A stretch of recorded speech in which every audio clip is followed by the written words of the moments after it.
Bueno, intentaré, no es fácil tener paralelamente tres. Elegí tres autores desde el inicio que están en una misma línea, pero podrían agregarse otros más que simplemente los menciono después. El primero va a ser San Pablo, porque es dentro incluso de la revelación, por lo menos para nosotros los creyentes, es el que privilegiadamente recibió del mismo Jesucristo la iluminación. Él lo dice en Gálatas y en Efesios: lo que sé y transmito y predico no lo he recibido de hombre alguno. O sea, no lo recibió de ninguno como enseñanza, ni siquiera, por supuesto, a Jesucristo, que ni lo conoció. Sí a Jesucristo en cuanto que Él lo ilumina y le dio una comprensión experiencial, vivencial e intelectual, que lo marcará como, de algún modo, a nivel, diríamos, histórico, horizontal, como el iniciador de la fe cristiana. O sea, obviamente el fundador es Jesucristo, pero acá, históricamente hablando, es el que pone en movimiento, porque es el primero en predicar a pueblos universales, diríamos, la universalidad de la predicación, y con los, diríamos, los contenidos dogmáticos, que luego serán dogmáticos, más claros que ningún otro apóstol, ¿no? Entonces, podríamos decir muy bien, es el iniciador del cristianismo como hoy lo conocemos, San Pablo, al cual podemos anexar la figura de San Juan, ¿no? Los dos más grandes que hay en términos de revelación, ¿no? Son los que más claro tuvieron, por un privilegio especial del Espíritu Santo, lo que es Jesús. Y para nosotros, que somos cristianos, es decir, creemos en Cristo, lo incorporamos, por ellos tenemos lo que sabemos, ¿no? Eso en primer lugar. Eh, Después, Agustín, en orden cronológico, también un hombre biblista que trabajó mucho el sentido espiritual de las escrituras, más que el literal o histórico, ¿no? El espiritual, en la misma línea de San Pablo. Es eh, paulino absolutamente, y Paulo cristocéntrico. Y luego, porque estamos en el ámbito de la logoterapia, Víctor Frankl. O sea que vamos a ver trabajos de los tres, escritos de los tres, y podríamos agregar, que no es el caso ahora, porque no nos daría ni los cuatro encuentros que tenemos, otros autores, como bien dijo Mirna, que me gusta llamar, como Blas Pascal, también cordial, y otros psicoterapeutas también actuales, que apuntan lo que es lo que llamamos simbólicamente el corazón del hombre, es decir, todo su ser sintetizado: pensamiento, experiencia, vivencia, afectividad, amor, pensamiento, etcétera. Eso es el corazón, es decir, el todo del hombre en su raíz más profunda. Vamos a tomar tres entonces: Pablo, Agustín y Franklin. Kierkegaard sería el padre del enfoque este, que lo dejo también de lado. Kierkegaard vendría después, en orden cronológico, después de Agustín. Kierkegaard también gran agustiniano, está en la misma línea, tanto teológica como filosófica y antropológica, pero lo dejamos, porque si no ya sería demasiado y lo único que lograríamos es confusión, como digo, ¿no? Es preferible tres autores que son tres gigantes, y salvando distancia también cada uno, ¿no? Porque uno es palabra de Dios revelada, como es Pablo, y luego tenemos a un Agustín, el más grande de todos los padres de la iglesia, y al final Frankl, que nos interesa como hombre actual, que traduce al lenguaje moderno pensamiento y estructuras, incluso clínicas de salud, lo que tiene muy claro, diríamos, a nivel antropológico y, ¿por qué no?, teológico. Si vamos a su tesis doctoral de la presencia ignorada de Dios, yo creo que alcanzó un nivel teológico sin explicitarlo y sin proponérselo, de una gran profundidad, ¿no? También como creyente, ciertamente, aún abierto a todos, ¿no? Él siempre lo dice: a todos los credos, como terapeuta, como médico, tiene que estar abierto. Ser creyente no significa estar cerrado. Vamos a tomar algunos ítems, no podemos todo. Vamos a tomar algunos ítems que se pueden encontrar en los tres autores que mencioné. Diríamos de una manera que podamos comparar y a la vez ver las líneas de continuidad con distinto lenguaje, obvio, propio de los tiempos. Estamos hablando, Pablo, siglo I de Cristo, ¿no? Después de Cristo, inmediatamente después de Cristo, ¿no? Después estamos hablando de Agustín, que está a caballo entre el 4 y el 5, 354, 430. Y después saltamos a Frankl, siglo XX, ¿no es cierto? Porque nace en 1905 y muere en el 97. Fecundos 93 años de vida y de apostolado, me permito decir. Apostolado no es solamente una cuestión religiosa, apóstol es apóstol de la vida. Bien podemos decirle a Frankl que es un apóstol de la vida, ¿no? Entonces, yo suelo, lo di en otro curso, en otro instituto, por eso le pregunté a Mirna los otros días, ¿no di algo de esto? Y me dijo, sí, sueltos, pero no unidos. Eh, en otra oportunidad di, por ejemplo, un eje que es común en los tres y que es muy interesante, es, por ejemplo, en Pablo, cuando habla que es original de él. Es para que vayamos, estoy haciendo una introducción, valga el que pueda aclararlo ahora. Estoy haciendo una introducción, no es que hay que puntear, estoy haciendo una introducción. Pablo, por ejemplo, nos habla en varias oportunidades, que lo vamos a ver en los textos, del hombre interior y el hombre exterior, ¿no? Como también del hombre viejo y del hombre nuevo. Como que ya hay una comprensión en él mismo, como lo vamos a ver en Romanos 7, que es el texto más fuerte de esa distinción entre el hombre interior y el exterior, el hombre del corazón y el hombre, digamos, del mundo, con todo lo que implica. No del mundo en sentido negativo, sino en sentido espacio-temporal.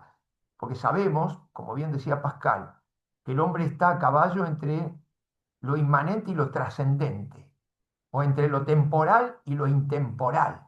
Por tanto, de algún modo su corazón, su dimensión espiritual, está también a caballo de las dos dimensiones. O sea, de algún modo es trascendente aún estando en lo inmanente del espacio y tiempo. Y esto Pablo fue el primero en intuir esta gran diferencia, ¿no? San Pablo.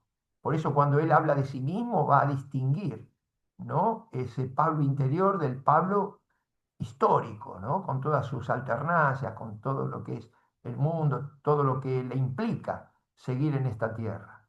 Después vamos a ver en Agustín que ese hombre interior y exterior de Pablo se correspondería al hombre, a la interioridad o a la exterioridad. Agustín también va a distinguir permanentemente, porque es paulino, por cierto, entre esa interioridad, ese hombre interior, hasta incluso en las confesiones. Yo me causaba gracia cuando les comentaba a los estudiantes de psicología, cuando era profesor, les decía, fíjense en un hombre que dice, ¿quién soy?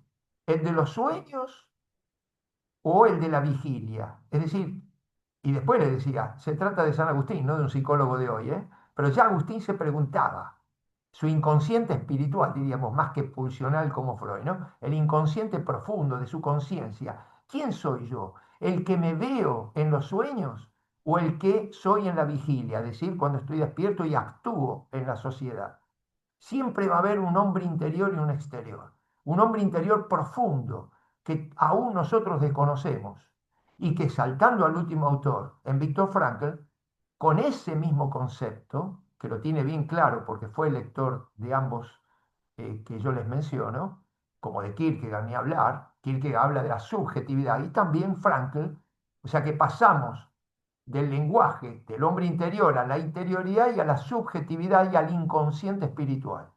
En Frankl ya aparece como originalidad, para los que ya me tuvieron hablando solo de Frankl, el inconsciente, es decir, esa profundidad, ¿no? De las cuales intuyó muy bien Pablo, luego Agustín.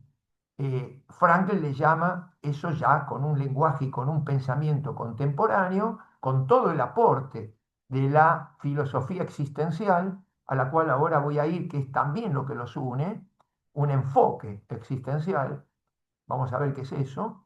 En Frankl está clarísimo que llegó a la hondura de proponer que todo eso que había de algún modo expresado Pablo y Agustín no es otra cosa que el inconsciente espiritual, ese ser profundo, ese yo profundo, esa mismidad que yo desconozco. Y como diría Agustín, que tú, donde habita el Señor, y también lo dice Frankl, en la presencia ignorada de Dios o del Dios inconsciente. ¿Sí? La postulación que él hace en su tesis doctoral es que hay una presencia de Dios en el inconsciente espiritual. Y eso en Agustín está clarísimo, pero no con ese lenguaje. Obviamente, en el tiempo de Agustín no iba a estar la palabra inconsciente, eso ni mucho menos.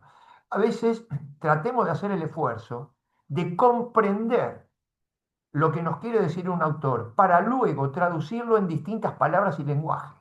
Cuando yo comprendo de qué se trata este hombre interior, lo puedo entender en Pablo, en Agustín y en Frankl, aún con lenguajes y palabras diferentes. Lógico del tiempo en que viven. El lenguaje científico incluso en el cual están insertos. Científico en sentido amplio, ¿no? No de científico de laboratorio. Y ciencia es conocimiento. La ciencia de Pablo, la ciencia de Agustín y la ciencia de Frankl, como también la de Kierkegaard, la de Pascal y tantos. Con esto quiero decir que todos ellos llegaron a intuir uno de los elementos más importantes, que hoy sigue siendo un gran misterio, que es ese hombre interior, por agarrar un término, ¿no? Sobre todo el de Pablo, pero que podemos llamar esa mismidad interior, esa subjetividad, esa identidad de mi yo más profundo que ni yo conozco, y donde inhabita el Espíritu Santo, diríamos ya en términos cristianos, profundo, y donde Frankl también admite hasta llegar a decir la voz de la conciencia profunda, no la conciencia adquirida, ¿eh? A mí me instruyen, me dicen, nene, no cruces en rojo. Eso es conciencia también, pero eso es adquirida, como la moral. Mors, moribus, costumbres. Eso es conciencia adquirida. En cambio, hay una conciencia profunda, la de nuestro ser espiritual, de nuestro ser hombre interior, donde habla Dios, dice Franklin. Es más, llega a decir, la conciencia es la voz de Dios, pero esa conciencia profunda, repito, y ojo, cuidado, no la conciencia adquirida, no la conciencia cultural, que ahí estaríamos ya entrando en un plano muy complejo y polémico, porque más de uno puede decir, bueno, ¿y qué es la conciencia? Porque, como una vez me dijo en otro curso, no sé si con ustedes, con este espacio u otro curso, no recuerdo.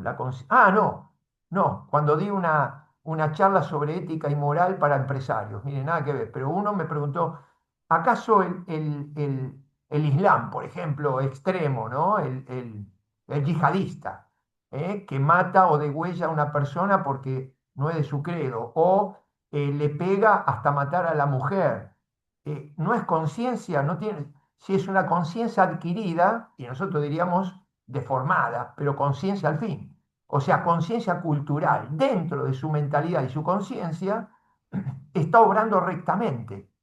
Entonces, cuidado con la conciencia adquirida, porque podemos llegar a decir cualquier sarta de cosas, ¿no? Acá estamos en el plano de la profundidad y de la interioridad, que está más allá de lo que es cultural, religioso, político, social, todo eso pasa, todo eso es externo, todo eso es parte de la historia, ¿no? Porque ya digo, el islámico me puede decir, esta es mi conciencia religiosa. Bueno, sí, la que adquiriste, pero no es la profunda de Dios, ciertamente. Pero bueno, ven que es un campo bastante difícil y polémico, ciertamente, ¿no? Acá estamos en el plano más profundo. Por eso les voy a proponer, estos son tres ejes, perdón, tres autores con un solo eje, que ya daría para mucho y lo vamos a ir viendo en los textos que les voy a ir presentando. Sigo con la introducción. ¿Hasta ahora va? ¿Se va entendiendo el planteo? Bien, acá me levantan los deditos. Bueno, me alegro. O sea, tengan paciencia porque son tres autores los más grandes. Si uno toma más chiquitos es más fácil, pero tratar de resumir esto casi es atrevido. Em, Temas que podemos entonces ir tomando como parámetros comparativos Ya repito, les voy a dejar los textos. Para los que no estuvieron en otras charlas mías, yo se lo paso a Mirna y a Jaime y ellos se los pasan a ustedes, porque ya tienen los contactos, entonces se los pasan. No se hagan problemas, no tienen que anotar textos. Yo se los voy explicando, que lo importante es que comprendan. Siempre digo, presten atención y comprendan, ¿no? Este, como hoy le decía a la chica, anécdota, ¿no? Para que se rían un poco. Si no se hace mucho, muy denso todo. Le decía, me llamó la chica que va a traducir mañana mi homilía, cuando predique ante todos los rectores, ¿no? Le digo, mirá, disculpame, le digo, yo te voy a dar un consejo. Yo soy de hablar muy rápido, predico espontáneamente y nunca preparo nada. Entonces yo no te puedo dar un texto para que vos lo traduzcas. Yo te sugiero, escuchá y comprendeme, comprendeme. Eso es lo principal. Si comprendés lo que voy diciendo y apuntás una palabrita que te va a recordar luego lo que dije, vas a poder traducir con tus propias palabras y tu propio lenguaje. Además, la traducción nunca es literal, es comprensiva cultural. Vas a poder hacerlo, porque si querés traducirme simultáneamente, vamos a hacer un desastre, vos y yo, porque yo me tengo que parar y no puedo. Si yo paro, me trabo. Yo tengo que continuar. Bueno, entonces ese es el tema. A veces eh, lo importante es comprender. Después leemos, completamos, comprender, que ya no es poco, ¿no? Pues son autores de una enorme profundidad. Ejes, como para que tengan en cuenta, es entonces el eje, fíjense en que lo que está detrás de cualquier autor, en su pensamiento, en su quehacer, siempre es la visión de hombre. Esto me lo han escuchado más de uno de ustedes infinidad de veces. ¿Por qué? Detrás de todo saber o qué hacer hay una determinada mirada del ser humano. ¿Sí? Hay una determinada mirada del ser humano. ¿Eh? Eso quiere decir que vamos a ver cómo ve el ser humano Pablo, Agustín y Frank. Y por ahí algún otro al pasar como anécdota. Y este ser humano, o sea, en su estructura ontológica, ¿qué es el ser humano? Es fundamental, porque a partir de ahí está todo lo que yo voy a decir y hacer. Y, y además su dinámica existencial, que es lo que los va a unir también a los tres. Esta visión del hombre interior, en el caso de los tres, la conciencia y el inconsciente, en el caso de los tres, con distinto lenguaje, pero está presente, y de ahí, de esta conciencia y el inconsciente, la interioridad y el maestro interior, que es un tema muy fuerte en Pablo, en Agustín y, a ver, no explícitamente en Frankl, como en Pablo y en Agustín, no lo menciona directamente, pero se puede inferir de sus exposiciones. Luego el tema de la vocación, o sea, ¿a qué está llamado el ser humano? Después de haber visto qué es para ellos tres el ser humano, ¿a qué está llamado? El ser y el deber ser. Nunca hay que olvidar esto. Tan importante es interrogar e interrogarme quién soy como persona humana y qué estoy llamado a ser. ¿A qué estoy llamado a ser? ¿No? Porque el ser humano no nace completo, ni mucho menos, ni hay un tiempo para estar completo. Seguimos creciendo hasta el último instante de nuestra vida, donde aprendemos a morir. Quiere decir que el crecimiento, el aprendizaje, el deber ser, es una dinámica permanente de un ser que está abierto, el ser humano está abierto por su conciencia al mundo y a su propio crecimiento y en ello el crecimiento de los demás. ¿Eh? Principio orteguiano, yo y mis circunstancias, ¿no? Y el yo-tú, ¿no? Permanente, por el cual nos hacemos humanos, seres humanos, ¿no? Después, el tema de la libertad en los tres autores, que puede ser tratado desde el punto de vista, diríamos, si quieren, solo antropológico, profano o pagano y religioso. De hecho, en Pablo el tema de la libertad y la gracia es crucial, como la gracia y la fe. Y en Agustín ni hablar. Tiene cantidad de textos, como del libero arbitrio, de Génesis ad litera, de la libertad y la gracia, hay cantidad de textos porque es uno de los temas más fuertes en Agustín, por un hombre que vivió lo que vivió igual que Pablo, por eso son tan similares. De hecho, Agustín se identifica mucho hasta en la vida con Pablo, como conversos. Pablo converso, Agustín converso. Frankl, de algún modo, no en el sentido religioso converso, pero sí converso en cuanto que como hombre científico llega a descubrir un paradigma que no le habían enseñado. Es revolucionario, es original, es un hombre que amplía el horizonte de la clínica médica. Como psiquiatra y neurólogo había sido enseñado de una manera y se convirtió, por eso digo entre comillas, ¿ven? Hubo una conversión plena de aquello que empezó a intuir de que el ser humano no era solo biología y psiquis, como le habían enseñado. Él mismo lo dice y corrige a sus maestros. Por empezar a Freud, discute con Freud, ¿no? Dice, no, el ser humano es ante todo, si bien tridimensional, soma psique y nous, cuerpo, mente y espíritu, es ante todo un ser espiritual, encarnado diríamos, pero espiritual, donde ahí se encuentra su identidad, su persona, sus valores, sus ideales, su creencia, su amor, etcétera, etcétera, etcétera. Así que también podríamos decir los tres son conversos, ¿por qué no? Dos en sentidos plenamente religiosos y filosófico también, porque Agustín era ya un gran retórico, un gran filósofo, era el predicador, el orador, perdón, el orador del emperador, es decir, un hombre de ciencia y de filosofía que también no solo se convierte al cristianismo por la gracia de Cristo, sino que convierte su enfoque filosófico. Cuidado. Así que me parece muy interesante el tema de la libertad, de la responsabilidad, del destino, de la gracia. Luego también los grandes temas que surcan los pensadores de todos los tiempos. La felicidad, el sufrimiento, la angustia, el mal, el bien. Son los grandes temas que como filósofos, porque los tres podríamos decir tienen una beta filosófica sumamente importante, ¿eh? Pablo mismo, no solamente era un ilustrado fariseo religioso en los comienzos, sino que también tenía una gran cultura griega y romana. Por tanto, era un pensador ya helenizado, filosófico.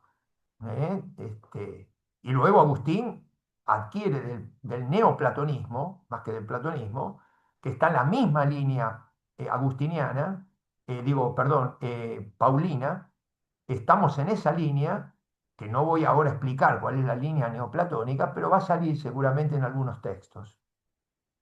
Así que bueno, este es un poquito el panorama de los ítems que vamos a ir tratando. A ver qué hora es. Miren que para una introducción, pero se dan cuenta que les doy un panorama, a la vez que es una introducción, un panorama de dónde están los puntos de encuentro de tres autores distantes en el tiempo, pero muy cercanos en el corazón. Porque la verdad, que es eterna, no tiene tiempo. A mí me fastidia cuando dicen, pero esas eran verdades de la Edad Media, de la Antigüedad. Lo que es verdad siempre. Y lo que es error siempre. Entonces, un enfoque, diríamos, un enfoque veraz y un enfoque errado, eso no tiene tiempo. Puedo acertar y puedo equivocarme en todo tiempo. Entonces, ¿están lejos en el tiempo? Sí, lejísimos, pero están muy cerca, ¿no? En el enfoque cordial, diríamos, ¿no?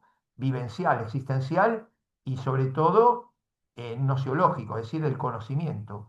Cómo interpretan el conocimiento de la realidad, ¿no? Porque la verdad es la realidad y la realidad es la verdad. O sea, son dos modos de decir la misma cosa. Lo que es, lo comprendo y si lo comprendo medianamente en su totalidad puedo decir es verdad. Decía Santo Tomás, ¿no? Adequatus intellectus al rey. La adecuación de la comprensión o de lo que inteligo, de lo que comprendo con la realidad, rey. Cuando hay una coincidencia, que la puedo probar, por supuesto, no que yo digo, sí, mi pensamiento es veraz porque coincide con la realidad. Y bueno, probámelo, que coincide con la realidad. Bueno, pero en todo caso la verdad andaría por ahí. tiene que reflejar de algún modo una realidad. Y a la inversa, la realidad se expresa como verdad. Por eso para los creyentes, para los cristianos, la verdad con mayúsculas, que no está acá en la mente del hombre, pobre mente del hombre, limitada, sujeta a error, está en Cristo. La única verdad que podemos afirmar sin equivocarnos. El resto es humano y opinable, ¿no? Incluso la comprensión de lo que Dios dijo, ¿no? Porque la comprensión de lo que, por ejemplo, de los evangelios, vamos a encontrar muchas interpretaciones. Entonces, eh, la palabra de Dios es veraz, Cristo es veraz, y lo que el hombre interpreta puede estar sujeto a error. O sea, el problema está en nosotros siempre, porque el hombre conoce cómo es.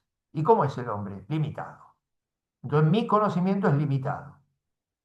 Mi conocimiento. Siempre he dicho, y como teólogo, por eso nunca más me definí como teólogo, ¿no? Jamás. Porque me he dado cuenta, hasta como dice Frankl, bueno, Frankl es más fuerte todavía. Él dice, casi es un sacrilegio pretender hablar de Dios. Y tiene también eso de la fe judaica, que ni siquiera hay que nombrarlo, ¿no es cierto? Le llaman Elohim, no llaman Dios en sentido formal la palabra, que sería como abarcarlo. Querer comprender a Dios y abarcarlo, casi dice es un acto de arrogancia, ¿no? De sacrilegio, como quien manosea algo sagrado. Y yo creo, con el tiempo, cuando se me acabaron las ínfulas de todos los chicos que creen saber algo, ¿no? Cuando uno va avanzando en la edad se da cuenta que no sabe nada, por eso nos hacemos sabios, ¿no? Como Sócrates, uno se da cuenta que no sabe nada. Y yo me di cuenta que no, ni me atrevo a decir teología, porque ya saber de Dios, bueno, ya es mucho. Prefiero aproximarme a un intérprete de la palabra de Dios, eso es otra cosa. Eso es otra cosa, ¿no? Ante todo, seguidor, ser cristiano, y ya con eso me basta. No me hace ninguna falta ser teólogo. No me va a cambiar nada. Justamente, yo siempre digo que la ciencia puede darnos conocimientos, pero no implica de suyo cambio de vida. La sabiduría sí, porque la sabiduría, que es mucho más que ciencia, por eso tampoco nunca me gustó decir que la ciencia teológica, porque eso es rebajarla.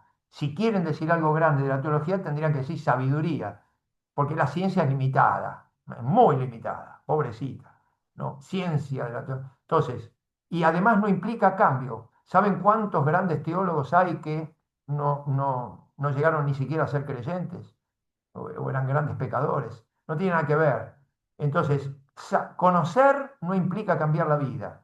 Saber implica la caridad. Porque saber, sabiduría, sabor, implica comprender y amar. Entonces ya es otra cosa. Entonces, a lo máximo que podemos aspirar es a sabiduría, que es lo de Sócrates, ¿no? Y esa sabiduría se manifiesta en máximo grado cuando llego a comprender y a saber que no sé. O sea que es casi tautológico, ¿no? O sea, vuelvo a la nada, de algún modo, y me doy cuenta que las pretensiones intelectuales, como decía Erasmo de Rotterdam, el elogio de la locura, que se reía como gran teólogo, ojo, un gran hombre de Dios, Erasmo de Rotterdam, un gran humanista, se reía de los teólogos, ¿no? Porque eran pretenciosos que creían que sabían algo de Dios, ¿no? Etcétera, etcétera. Se reía de los, por supuesto, mucho más de los obispos, de los curas, ¿no? Porque era un hombre realmente que había llegado a comprender que no comprendemos, ¿no? Entonces, creo que la gran enseñanza es la humildad. Es un poco lo que le pasó a Agustín. Igual fue tenaz, cuando, lo saben en la anécdota, cuando estaba tratando de escribir el De Trinitate, el gran tratado sobre la unidad y Trinidad de Dios, que la mayor pretensión que un ser humano puede tener, hablar de la Trinidad de Dios, que ya creo que es una locura, y sueña con un niño en la playa que iba y venía con su baldecito, lo conocen, ¿no? La anécdota. Iba y venía trayendo, Osvaldo me dice que sí, porque es agustino iba trayendo y llevando agua a un pocito. Y entonces Agustín se para y le dice, niño, ¿qué haces? Y estoy metiendo todo ese océano en este pocito. ¿Qué niño? Eso es imposible. Bueno, lo que tú quieres hacer de meter a Dios en tu cabeza también es imposible. Como diciendo, dejate de jorobar, dejá esa pretensión a otro, a un iluso que crea que con la teología vas a ver algo, etcétera. Yo siempre digo que es más humilde y más acertado creer y aceptar aún lo que no comprendo, ¿no? Eh, por eso digo, en los tres está muy marcado esto existencial y experiencial. O sea que lo que estoy diciendo hasta como anécdota no está como un anexo. Es propio de una mentalidad humilde. Fíjense, tres grandes con una enorme humildad. Porque la humildad es propia de los grandes. Son los piojos los que se creen grandes, ¿no? Los que no tienen humildad son los que, claro, se creen grandes sabedores. En cambio, los grandes, realmente grandes, se ven nada, nada frente al misterio, el gran misterio, ¿no? El magnum misterio, ¿no? Que es el hombre acá. Imagínense en Dios, ni hablar, que ya nos trasciende totalmente. Si el hombre es un misterio, imagínense en Dios, ¿no? Eh, bien, hasta ahora vamos. ¿Qué es la línea esta que yo les digo que está detrás de los tres? Lo que hoy, no en tiempos ni de Pablo ni de Agustín, pero ellos lo son, de la línea existencial. ¿Qué es la línea existencial? O el enfoque, no existencialista, por favor, ningún ismo, ningún ismo. Si decimos existencialismo ya nos estamos yendo a un error, seguro, seguro, ¿no? Porque el mismo Kierkegaard, que es el padre del enfoque, nunca permitiría que digamos, él es el padre del existencialismo. Se rasgaría la vestidura, porque diría, yo no fabriqué una filosofía existencial para que todos se encierren en ese sistema, porque todo lo que es ismo indica sistema cerrado. Justamente Kierkegaard, en ese sentido, nos enseñó que no podemos estar sujetos a un límite y a un sistema cerrado, ¿no? Sino que tenemos que tener la mente abierta partiendo de la experiencia, que eso es lo propio del enfoque existencial, de la experiencia en el propio interior, llámese interioridad, subjetividad u hombre interior, se le van prendiendo las lucecitas a ustedes. Yo dije, este enfoque se presenta ante todo como un respeto a la experiencia, a la vivencia en el hombre interior, la interioridad o la subjetividad. ¿Qué les estuve diciendo? Lo mismo con tres palabras diversas de los tres grandes autores que he mencionado. ¿Lo reconocen?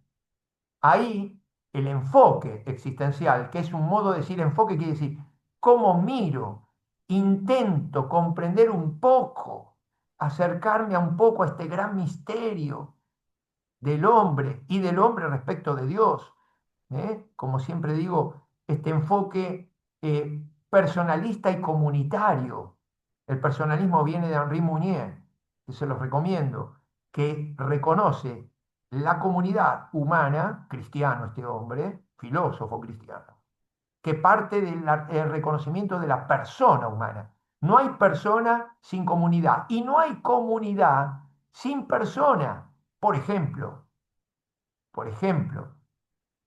lo masificado de un colectivismo donde el sujeto, el individuo no existe, sino que es masa, tampoco hay comunidad ni unión, porque solo hay común unión de lo que es diverso, común unión de lo que es diverso. ¿Y qué es lo que es diverso? Las personas.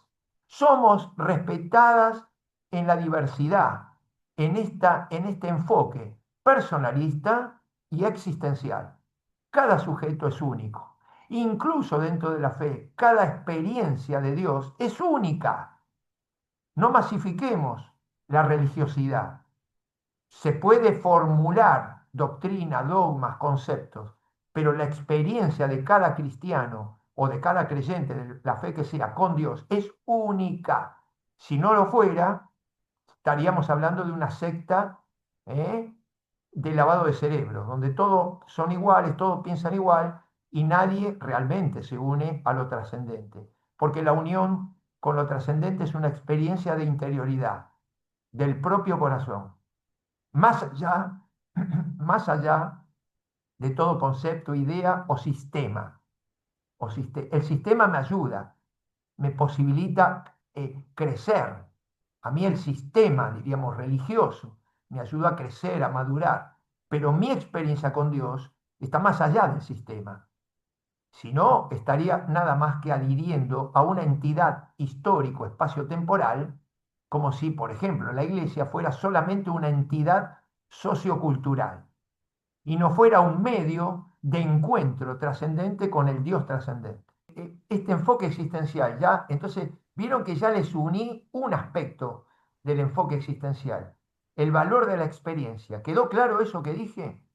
La vivencia, la experiencia. Fíjense en que los tres autores, lo mismo que Kierkegaard luego, ¿no? Ni hablar, pero los tres, Pablo, Agustín y Frankl, hablan de la experiencia, no es teoría la que hacen, no son autores de escritorio. ¿Eh? A ver, vamos a hacer la comparación con otro grande, gigante, nada menos, Santo Tomás de Aquino, ¿no? Santo Tomás, ustedes saben que Agustín y Santo Tomás se los consideran los dos padres más grandes en el pensamiento de la iglesia. Pero fíjense en la diferencia. Todo lo que dice Agustín partió de su propia vida y experiencia.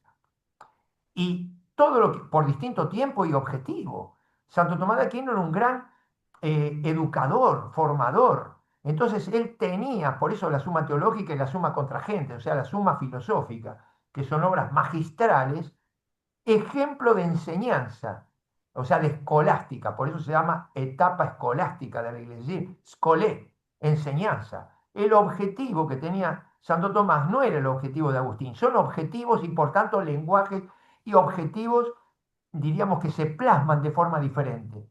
Agustín no tuvo algo sistemático escrito, la mayor parte de lo que tenemos de él son homilías, enseñanzas, cartas y algunos escritos. En cambio, Santo Tomás se dedicó a escribir en su monasterio, en su convento, sobre el escritorio, pasó su corta vida al lado de su maestro, San Alberto, que vivió el doble de él, que terminó defendiéndolo a su discípulo.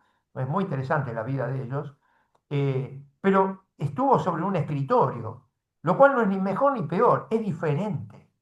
O sea, ahí está la diferencia. Por eso no podemos decir que lo de Santo Tomás sea un enfoque existencial vivencial. Es un enfoque intelectual, absoluta y totalmente intellectus, razón, razón y fe, ¿no? Al contrario, yo diría, y como anécdota que lo deben conocer algunos, cuando tuvo una experiencia como santo de Dios tan grande, porque era un angélico, ¿no? O, tuvo una experiencia, se dice, celebrando la Eucaristía, que ahí estaba escribiendo el final de su gran obra, la Suma, y les dictaba a veces a cuatro frailes que simultáneamente copiaban, ¿no? Todo a mano, por supuesto, era de esa época, ¿no? No, y se cayó la boca, nunca más dijo nada. Y los discípulos le decían, maestro, hay que terminar, maestro, hay que terminar. Y nada, nada, porque era además muy callado. Él cumplía lo que decía su padre en la orden, Santo Domingo de Guzmán, que decía hablar que hay que hablar cum Deo vel de Deo, o con Dios o de Dios, y nada más, todo lo demás está de más, ¿no? Entonces Santo Tomás en eso era muy fiel. Entonces se cayó la boca, hasta que un día dijo, Dios me mostró por su gracia infinita, o algo así dijo, un instante de su gloria. Entonces, si tengo que decirles algo, es agarren todo lo que les dicté y escribí y quémenlo. ¿Se dan cuenta? A ver, ¿qué quiere decir? No es que no servía, está queriendo decir que ante la inmensidad de la experiencia, se imagina mística, porque fue un gran místico también, ¿eh? Cuidado, a veces lo reducen a un hombre nada más que de cerebro, por decir. Él es el gran poeta del Santísimo Sacramento, el Tantum Ergo, el Pange Lingua, eso lo hizo él. Cuidado, ¿no? Pero se lo ha reducido a su función escolástica, ¿ven? Como siempre, se reduce a las personas a su mínima expresión. Y sin embargo, Tomás también tuvo una gran experiencia de Dios, pero su vida entera la pasó sobre un escritorio. Y Agustín fue un gran hombre de acción, diríamos, desde ser un gran hombre orador de masas para el paganismo, pasó a ser un gran predicador, ¿no? Un gran predicador, que se dice que en ese tiempo, cuando no había micrófono, por cierto, la enseñanza del pastor se hacía en las catedrales, de ahí viene cátedra.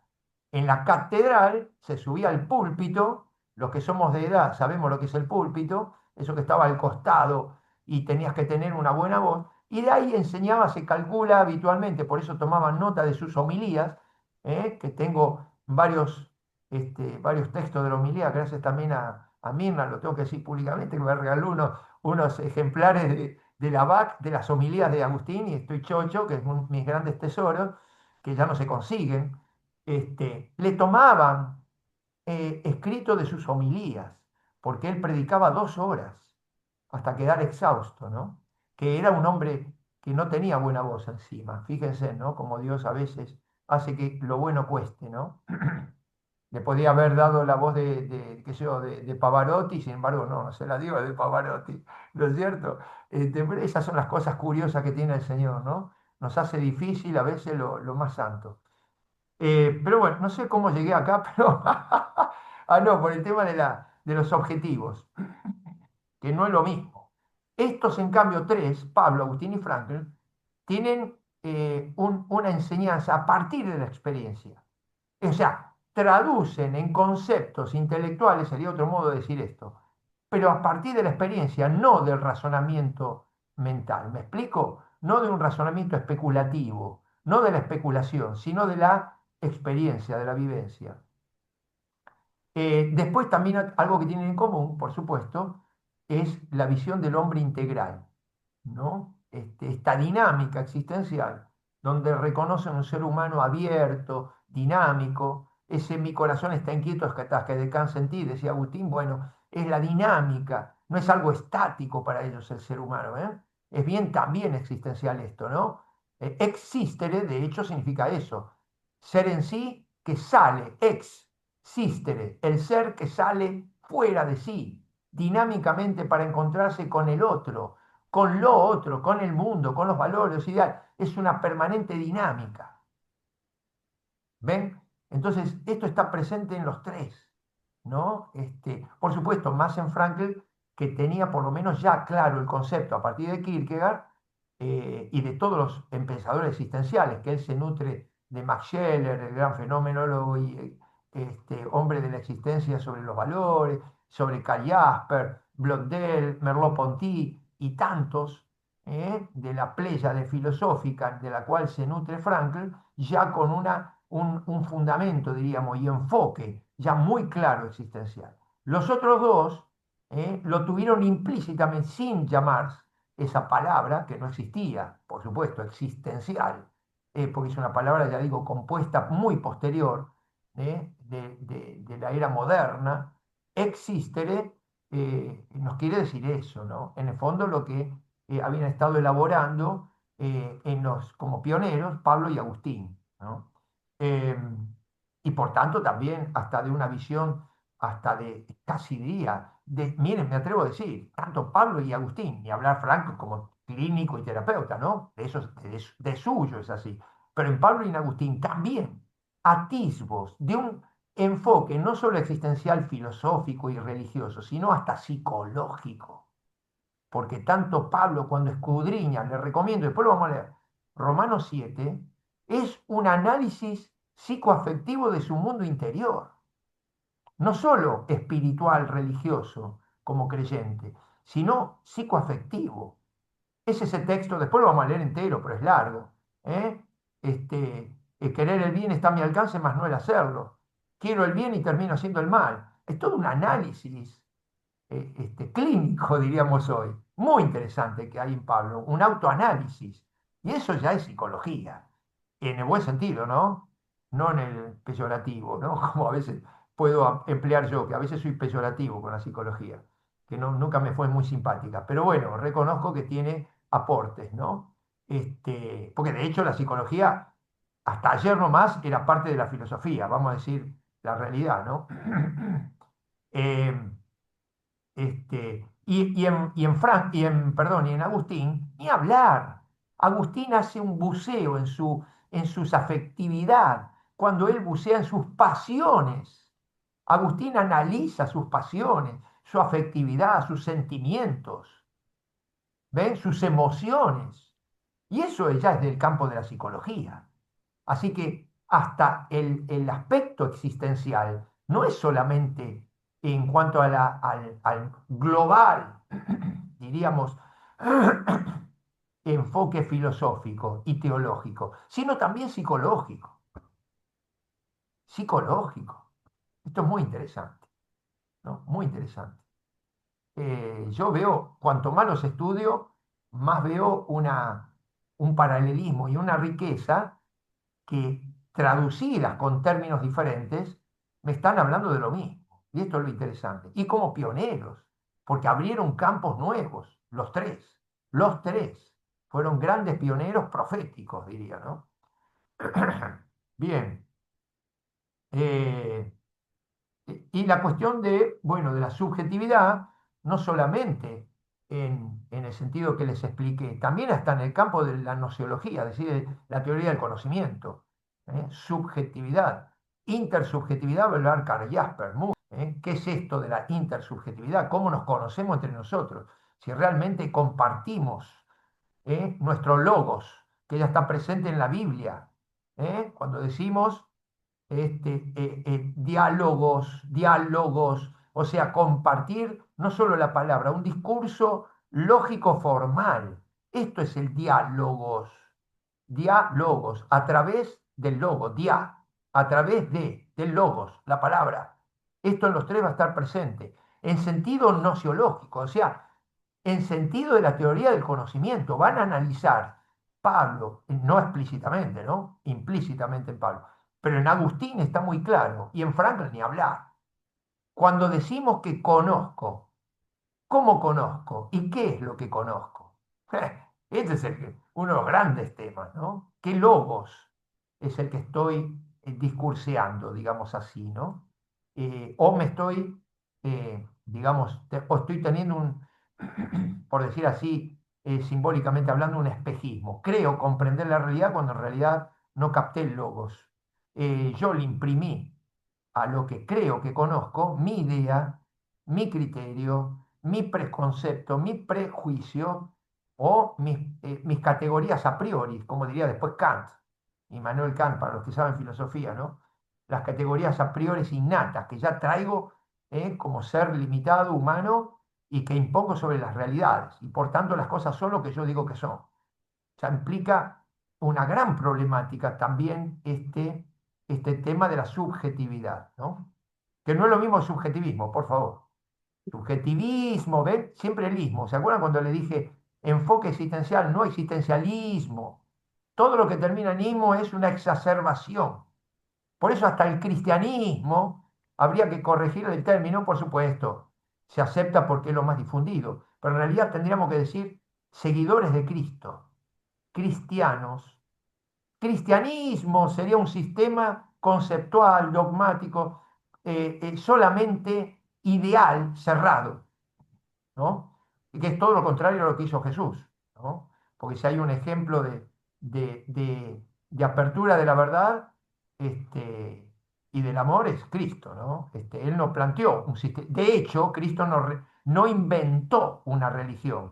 Él es la religión. Él religó. Siempre lo repito y algunos me lo escucharon. No vino a inventar una religión.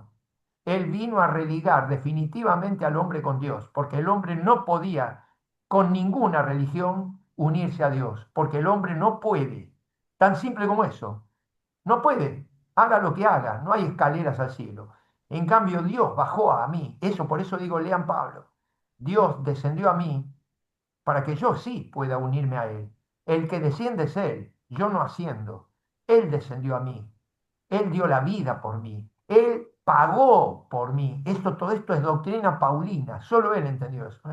Él pagó por mí. Si no, estaría navegando en la religión y no llegando nunca a nada. Como el que sube a una montaña y cree que está más cerca del cielo. ¿Ven? Es una ilusión. Porque yo subo a una montaña y no estoy cerca del cielo. Bueno, y por último, así y ahora dejo los últimos minutos también para que, ya que no hemos hecho corte, alguna preguntita más. Y ya, fíjense que calculé dar toda esta introducción para después podernos meter por ahí más en los detalles. Pero yo creo que esta introducción, si la vuelven a escuchar y la comprendemos bien, tendremos un panorama, por lo menos titular, no exhaustivo, de lo que son los grandes ejes que unen a estos tres grandes gigantes, ¿no? Y de acá, lo digo por último, esta dinámica existencial, van a surgir cuestiones que la vamos a tratar más específicas, mucho más específicas. Como dije, después de la conciencia, que es la libertad, la responsabilidad, el destino, ¿ven? O que diríamos la providencia, desde el punto de vista destino, por ahí en términos más profanos, pero en términos religiosos, la providencia, o sea, aquello que prepara desde la eternidad Dios para cada uno de nosotros, aún respetando la libertad de poder aceptar o no aceptar, pero ya está en el plan de Dios cada uno de nosotros, con su misión y su identidad. Nos ha hecho un plan, vamos a verlo. Qué lindo cómo lo desarrolla los tres autores. Es hermoso, porque los tres van a hablar de esto, ¿no? Pablo desde la providencia, todo el gran doctor también de la providencia. Pablo es único. Yo cada vez que lo releo y leo, digo, fue lo máximo que hay en la escritura. Yo creo que si nos quedáramos con Pablo y Juan y perdiéramos todo el resto de la escritura, tendríamos todo el cristianismo resumido. Es como que está todo en ellos. No les falta nada en ellos que está en otros, sino que ellos asumen la de los demás y lo planifican, ¿no? Estos dos grandes, ¿no? De la Biblia, quiero decir, Pablo y Juan.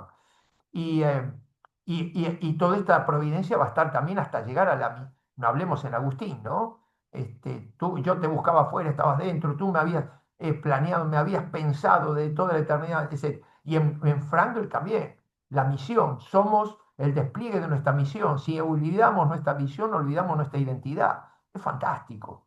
O sea que en los tres está también este tema de bueno, el destino o la providencia, la libertad y la responsabilidad, que se resume en la doctrina del corazón, la doctrina cordial.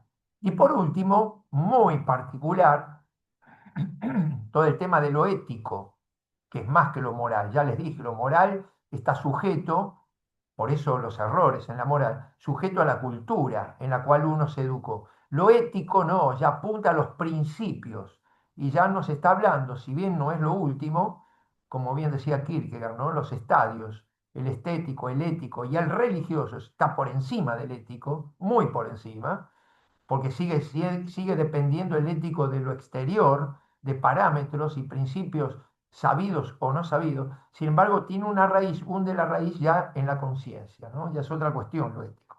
Pondus meum, amor meum, decía Agustín. El peso de mi corazón es mi amor, ¿no? Por eso decía, dime lo que amas y te diré quién eres. O sea, lo que amo es lo que soy. Si amo la tierra, me hago tierra. Si amo el cielo, asciendo a él, ¿no? Y tiene expresiones así tan bonitas, ¿no? Ya ahí estamos en el plano muy concreto de lo ético, o sea, del día a día, ¿dónde ponemos el corazón? Por aquello de la escritura. Donde esté tu tesoro, ahí está tu corazón, porque soy lo que amo, ¿no? Eh, y bueno, ¿y qué significaría? Después lo veríamos muy genéricamente, ¿qué es pensar para los tres? Esto me parece interesante también, ¿no? Por ahí no lo consideramos. ¿Qué entienden por, diríamos, filosofar? Porque pensar la vida y filosofar es lo mismo. Porque filosofar no es saber cosas.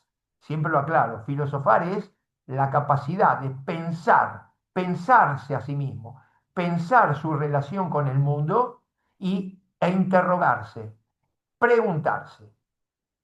Yo después podré saber lo que dijo un filósofo u otro. Eso es ilustración. Yo cuando estudié filosofía, sí, lo que dijo Aristóteles, lo que dijo Platón, lo que dijeron todos los grandes filósofos, Nietzsche, está muy bien. Cada uno hizo su pregunta a la vida y a sí mismo. ¿Qué es el mundo? ¿Qué es la vida? ¿Quién soy yo? Cada filósofo, pero la filosofía, como lo dice el término, amar saber, no amar la sabiduría, que si no sería un paquete también, amar algo que ya está hecho. No, amar saber, es decir, quiero saber y por tanto significa quiero preguntar. Ah, los tres, Pablo, Agustín, ni hablar. vivió preguntando a Agustín, preguntándole a Dios, preguntándole a su corazón, ¿no? Le decía me vienen frases, todo, pero ya lo vamos a leer, ¿no? Y ahora se las voy a dejar. Le pregunté a la creación y yo le decía, no me griten la presencia de Dios, no me hablen tan fuerte de Dios, cuando él le preguntaba a la creación, ¿quién eres y quién te hizo, ¿no? Bueno, tiene unas cosas bellísimas donde habla de lo que es la belleza, también del pulcrum, la cuarta categoría trascendental, ¿no? Que a veces no, bastante se olvida. Se habla siempre de unidad, bondad y verdad, y nos olvidamos de la belleza, que aúna las tres, digamos, ¿no? Porque el bien es bello, la bondad es bella, la verdad es bella. Así que el pulcrum, diríamos, las está englobando a las tres. Belleza se supone, no de belleza física, fisis, no naturaleza, sino belleza espiritual, ¿no? Desde ya, esa es la mayor belleza, no la fisis, ¿no? En todo caso, la metafisis, aquello que está más allá, en el sentido vulgar, porque metafísica también es otro error de creer que Aristóteles hablaba de algo que está más allá de lo físico. No, es el segundo libro de la física.